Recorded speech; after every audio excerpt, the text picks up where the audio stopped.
భారతదేశంలో చాలామంది అంటుంటారు. ఈ అక్రమ చొరబాటుదారులు బంగ్లాదేశోళ్ళు, రోహింగ్యాలు వీళ్ళందరూ ఎక్కడి నుంచి వచ్చారు? లేపోతే సూడానోళ్ళు ఇట్లాంటోళ్ళు అందరూ ఎక్కడి నుంచి వచ్చారు? స మన ట ఏది సరిహద్దుల్లో సెక్యూరిటీ టైట్ లేదని. అది గాదు.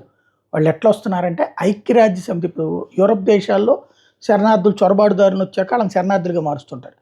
అలా గాకుండా ప్రపంచవ్యాప్తంగా ఇట్లాంటి శరణార్థులు, చొరబాటుదారులను ఐక్యరాజ్య సమితి గుర్తించినటువంటి వాళ్ళని వివిధ దేశాలకు పంపిస్తుంటది. వాళ్ళకి శరణార్థి కార్డ్ ఐక్యరాజ్య సమితి ఇస్తుంది.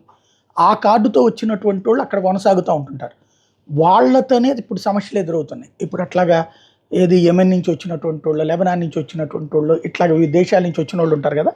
వాళ్ళతోనే సమస్యలు ఎదురవుతున్నాయి. దీనికి అంతటికి కారణం ఏంటంటే ఐక్యరాజ్య సమితి అన్న విషయం ఇప్పుడు తాజాగా సుప్రీంకోర్టు ఆగ్రహంతో బయటపడింది. ఐక్యరాజ్య సమితి శరణార్థుల సంస్థ మీద తీవ్ర ఆగ్రహం వ్యక్తం చేసింది సుప్రీంకోర్టు. సూడాన్‌కి చెందిన ఓ వ్యక్తి దాఖలు చేసిన పిటిషన్ సందర్భంగా ఆడికి ఈ దేశంలో ఉండడానికి పర్మిషన్ ఇచ్చింది యూఎన్‌హెచ్‌ఆర్‌సీ. ఐక్యరాజ్య సమితి మానవ హక్కుల విభాగం. రెఫ్యూజీ కార్డ్ ఇచ్చింది. ఆ రెఫ్యూజీ కార్డ్‌తో ఇక్కడుండి ఇక్కడ తప్పుడు పనులు చేశాడు. దానికి సంబంధించి అరెస్ట్ అయితే కోర్టులో కేసుల నుంచి తప్పించుకోవడానికి డ్రామాలు ఆడుతున్నాడు. తన రెఫ్యూజీ కార్డ్ పెట్టి. అసలు ఇట్లాంటి వాళ్ళకి రెఫ్యూజీ కార్డ్ ఎట్లిచ్చారు? మీరెవరు అసలు ఈ దేశంలో ఎవరుండటానికో డిసైడ్ చేయడానికి అన్నటువంటి పాయింట్ సుప్రీంకోర్టు ఐక్యరాజ్య సమితి మానవ హక్కుల విభాగాన్ని ప్రశ్నించింది. అదే సందర్భంలో కేంద్ర ప్రభుత్వాన్ని అడుగుతుంది. అసలు వాడెవడు మన దేశ సార్వభౌమాధికారాన్ని ప్రశ్నించడానికి? మీకు గదా ప్రభుత్వం గదా చేయాల్సింది. వాడెవడో ఎట్లా ఉంటాడని అడుగుతోంది.